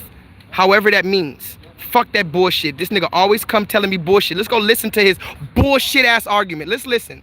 Honestly, I would love for us to start. I would actually love for us to start banking black. Start banking black. We bank black in fucking Black Wall Street. We been banking black. They come and destroy it when we bank black. What the fuck are you talking? Bro, you get on my nerves, nigga. Bro, you my homeboy, right? You came to, you stopped. Did you stop to talk to me or him? Oh my God. Talk to me, brother. Talk to me, brother, man. Everything good. You know, I'm down for the call. Hey, this is my brother right here. He stopped and said, "Is everything good?" That's how you know you're my brother. Because you sounded like you was, yeah. You know my voice. Hey, look, I'm gonna tell you like this. And if I see you in trouble, I got your back. You know I'm gonna be good, bro. But listen. Facts. Do you understand that though, right? Yeah, The same way you stopped and you would have been here for me just now, I'm there for you, my brother. Facts. Do you understand that? Facts. So I need you to know that. Big facts. All right, brother. I'm about to be gone because my battery's low already. I'm gonna holler at y'all, man. I don't got time to argue too much. I love you though. I love both of y'all, but you know, it is what it is. Thank you, bro. Hey, let them know what you on social media or what? What's up? Man, you know, I just want y'all to, you know, stay alert with Jay Lethal, man. Stay tuned in. Stay tuned in, because the moment you tune out, shit can happen. You know what I mean? What'd you like about my channel? How did you find my videos? Man.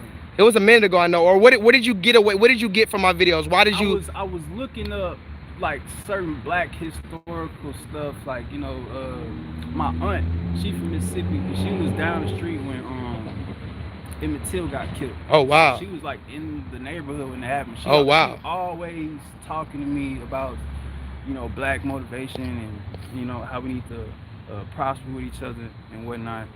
But your face came, it was the black face. The blackface It video. was the black face. What do you And think then- about that? The fact that I put myself in blackface. You think I was trying to diss black people? What did you get away from that? What did I get from it? It's an eye opener. An eye opener, definitely. And then it'll make the people go and do their own research. Right. If they care enough, you know what I'm saying? Right. What's up? Listen, this black man want to be interviewed. He walked by about 4 times. Let's get you real quick. My battery's about to die. Come on. Come here. Where you from? You from Africa? Oh God. Oh God. That's why you stopped. Cause you from Africa. What country? Nigeria. Can you film this real quick? All right, y'all. I'm about to have to go in real quick. So hold on. I only got 13%, y'all. So I'm gonna try to handle this guy real quick. Come a little close. The man says he's from Africa. Can you got us both in there? Hold on. You from Give me a Africa? moment. Look at the camera. Can you, no, let him film. No, my charger doesn't work. That charger doesn't work. Oh, I have okay. to. I have a portable charger. I mean, Oh. okay. Can y'all hear him in the chat? All right, you're from Nigeria. How long you been living out here? He said for a while. Like how many years? 3, 4, 20, 5. About 7 years. This man from Nigeria has lived out here. Now watch what I'm talking about. Let me see. Hold on. Let me see. Just keep it right there. Keep it right there, brother. All right, y'all. All right, brother. Look at me. What is a kata? What is a kata? African American. What is it? What is it translated to? Wait. So a kata literally means African American. That's the way we refer to it. That's the way you refer to African Americans. Okay. What does that word? What does that word denote? What does it? That word suggest? What is the connotation with the word? It's just a difference. Like, we just use it to distinguish between a black person from Africa. But what does the word akata mean? What does that mean? It's not just a blah blah. It's not just a boop boop. It's not just a sound. It means something. It's a word that means something like every other word means something. What does akata mean? It means Black American. No, you see, y'all see how people lie through their teeth? So You wanted to come up and have an interview, but you don't even want to tell the truth, bro. So what's it about? What do you think it means? Okay. So y'all, I need y'all to watch my video called Do Africans Hate Blacks in America? Go back to my video maybe about 1.5 years ago. I made a 5-minute video called Do Africans Hate Blacks in America? In parentheses, it's called What is a Kata? This man knows what a kata means. No. And Maybe- if he doesn't, I'm going to educate him right now, and we'll see if he's going to vow to go back and tell his family how ignorantly they've been behaving for using that word. So the word akata basically means like an undomesticated animal, like an animal who strayed from home, like a feral cat who strayed from home. This is information that has been substantiated by over 15 Nigerian people who have all said the exact same thing. That okay, well then I'm teaching you this. So now, never heard okay, about that. he says he never heard it, but being remember, honest, I'm being I'm not honest. saying he's not honest. I don't know the man. All I'm saying is, this is what's happening. Why I'm telling you that blacks in America have to have our own movement. There are Africans, quote unquote. Now here we're being called African American, right? Although we've never been to Africa, right? Sister Warrior, tell us about why we're not from Africa. That's a different story. Because there are melanated indigenous people all around the world, from Australia to everybody else, but we've been convinced that we're all from Africa. But when I get an African tattoo here and go back to Nigeria, guess what they call me? Akata. Do you know what that means? That means you're basically like a wild animal who has no home training, who has forgot his roots and has forgot his culture. Do you know what is so disrespectful about the fact that you're not only calling me a name except for brother? Because first of all, we need to talk about how the story goes. Hey, where's the story go? Where does it say? Wait, where does it say we're from? Where did you learn that we're from in school? What country? I mean, what continent? Africa. They said we're from Africa, right? But the Africans, are they calling us brother? No. The Africans are not calling us brother. The Africans are calling us akata.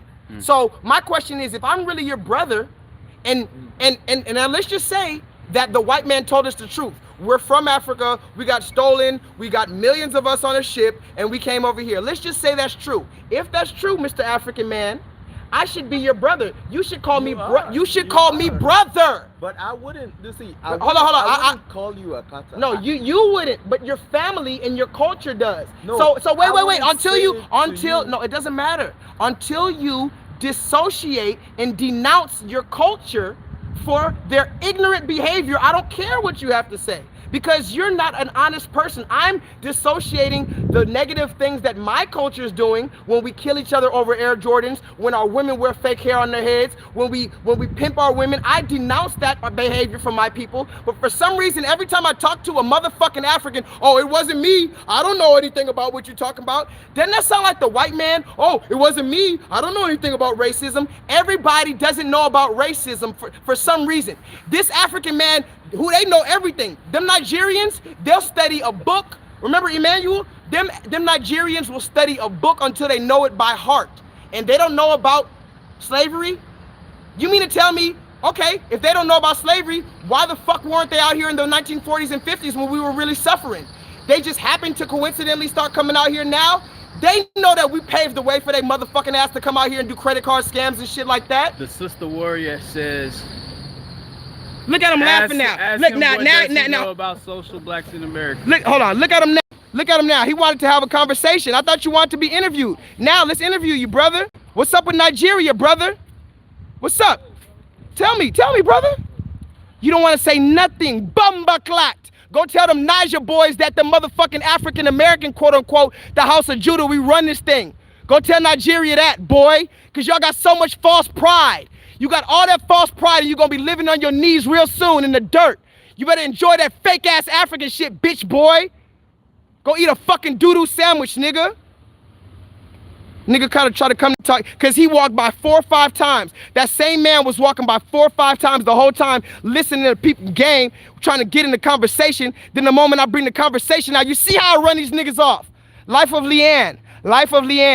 I told you I'd be going in on these niggas. Life of Leanne. I told you I don't just talk to women like this. As a matter of fact, I go easy on the women. With men, I'm liable to knock a nigga's teeth down his throat. I told you I'd be out here going at real grown men with my small ass. I do not give a fuck if you the serpent. Your head is chopped in 2020 from the spirit of the Most High God. So like I said, brother, I'm out of here, brother. You got a cigarette on you? No, but I can light this weed real quick. Let me spark that up for you. Let me hold that for. Film me real quick. You sure? Yeah, film me. Film out. Let me see. I need y'all to see this medical marijuana I'm smoking because I don't give a fuck what y'all say. I don't give a fuck about y'all's opinion. I don't give a fuck about what you got to say. Move your finger and show. Look at the look at the screen. Don't look at me in person. Look at the screen. That's how you be a cameraman. I don't give a fuck about what y'all got to say about me. You understand? As a black, y'all have already labeled me a terrorist. I'm already probably gonna get fired from my job because that shit I told you yesterday, where that woman came and hit me. Right. When I tried to complain about that, they said I was the aggressive one. Because everybody is waiting for the black man to stumble. So I don't give a fuck about no African walking by and trying to tell me, oh, you are African. If I'm African, how come you guys don't come here and talk to us? If I'm African, how come you call me a kata? Listen to this, y'all. The story is that we're African, right? That's the story. But if we're African and we were really stolen from Africa, think about this. If your brother, if this was my blood brother, right? This is my blood brother, same mother, same father, right? And he was stolen and kidnapped and raised by savages and raised to eat in dirty environments, raised to not love his hair, raised to everything, raised to be a savage. But I was raised with my family who loved me, right? And I found him finally, wouldn't I do everything in my power to teach my brother what he was supposed to know? I would tell him and have patience with him and tell him that this is what our father wants us to know. This is how our mother wants us to behave. This is our language. We don't eat from the dog bowl. We love our hair. That's what I tell my brother. But imagine when I finally found my brother, I said, that's a kata. That's a savage. That's what these Africans are doing to us. Instead of coming to us and embracing us, because they've never been taken away from their culture. And yes, black Americans have made fun of Africans. Yes, we called y'all African booty scratchers and everything else because we've been in a state of ignorance, and you know that. Don't try to come here and act like you don't know what the fuck slavery is, Mr. African man. Y'all are smart. And if you didn't know what slavery is, how come you weren't out here when we had the German shepherds on our fucking ass? You was out there, like Lagos, Nigeria, doing whatever the fuck you was doing when I had a German Shepherd on my family's ass. So don't try to come here and tell me we all African American, because you don't stand for us. And when the shit pop off, you're gonna bring your black ass right back to Nigeria. My black ass is gonna still be in America. So fuck you. With that being said, vibrate. I don't got time for this shit. Niggas playing with me. Oh, matter of fact, hold on. Yeah, I gotta light this. This nigga said pass the blunt to you. I gotta light this joint real quick. Film that. I gotta light this joint. How you feel, black white man? Let me see. How you feel about America? Do you love America? Of course. How do you feel about how America treated black Americans? Look, he's scared. He about to run. Nah, I'm not about to run. How do you feel about how America treated? How can you love this country when you know what they did? How can you love this country when you know how they started? They're rapists and liars. Would you love a rapist and a liar? No man. Even if a rapist and a liar did something amazing, isn't he still a rapist and a liar? No, I agree with you. So how the fuck can you say you love America when they're rapists and liars? It's not. I mean, it's not every single person that's. But America, the country, the foundation. Founded on it. Absolutely, Yes. my friend. So if Target was founded on shaky ground, would you go into that building and be secure there if you knew that the foundation of a skyscraper had a shaky foundation? I mean, Would you go to the sometimes 90th you're floor? Sometimes you have forced into that situation, right? But you're not forced to love it. You said you love it. Sure. So you're here. I didn't ask you, are you an American? I didn't ask you. I mean, if you're an American, you can't choose that. I asked you if you love America, and you said yes. There's a difference between being part of something and being in love with it. The scriptures say, come out of her, be in her, but not of her. So I didn't ask you, are you an American? You can't run away from that. I said, do you love America? You've chosen to love a place that has never, or that has only loved one kind of people. What does that say about you, sir? I'll give you that, man. I'll give you that. I mean, it's not, it's kind of a phrase that we just bandy around pretty easily. Love your country, but yeah, but now we got to reevaluate that. Hey, man, what you're talking about, I agree with. So we should reevaluate it, right? I'm sorry if I came to you disrespectfully, sir. All right, man. Yeah, really, man. I'm not somebody who's. I know. I'm scared running away. No. And I'm sorry. That was childish of me to say you were running. But you will agree that a lot of white men run from these conversations, right? Absolutely. So you could understand why I would think you might have been running from it. For sure, yeah. And you could understand that it's a hard conversation to have. It is. But you could also understand that maybe, just maybe, someone in your demographic, by saying the truth, that might change some things. Right, man. Because me just talking about it all day, they're gonna say I'm complaining, right? But when somebody like you could say, hey, I feel him, he's right. That kind of gives more validity to what I'm saying. What I'm trying to do, like I'm like there with you. I got you. My battery's low. Thank you, brother. Yeah, man. All right. Take care. All right, thank you. All right, y'all. I gotta light this blunt real quick because I'm at 9%. It's my last blunt, my last little joint. Watch your finger. Oh, no, you can't say that. No. I mean, I'm just gonna light it. Just come closer, brother. Why you stepping way back there? Let me see. I got. Nah, bro. You're my brother. I gotta do this for the culture. I gotta show the camaraderie between our people. I'm not trying to upset Keep you it right more. there. No, you don't gotta upset me more. I'm already upset. I don't stop being upset. When I stop being upset, it's only for a minute. I'm always upset. They said that, James Baldwin said that to be a black man in America isn't to be a relatively outraged all the time. You're always outraged. If you're a black man and you know what the fuck is going on, you're always gonna be mad. I need this marijuana. And that's another thing. You know how many Anxiety. I've been caught twice with a gram of weed. Had to go to jail, pay $3,000 just to get that shit expunged on my record. Now they're selling that shit in the stock market. But when my brothers was selling weed we were dope dealers. Dope dealers. But now that the Wolf of Wall Street and shit can sell it for penny stocks, the marijuana now it's legal. The same thing with Smirnoff and all these other alcohol. It used to be illegal, now it's legal. So my question is, what is legal? Why do I give a fuck what legal is? It was legal at one time to hang this man from his neck. It was legal. They had a bounty on Harriet Tubman's head. Now they're trying to put Harriet Tubman on a $20 bill. Think about that. I heard about that. How the fuck you gonna put Harriet Tubman on a $20 bill when you had a $40,000 bounty on that woman's head? Man, and she died thinking she was a villain. She died thinking she was a criminal. And I heard $20 was symbolic. It meant something. Talk to me. I think it was like, that's how much she had after slavery, or that's how much she got as a free woman to get out. But I might be wrong though, because I don't research on shit. So, symbolically, this is what we're doing right now.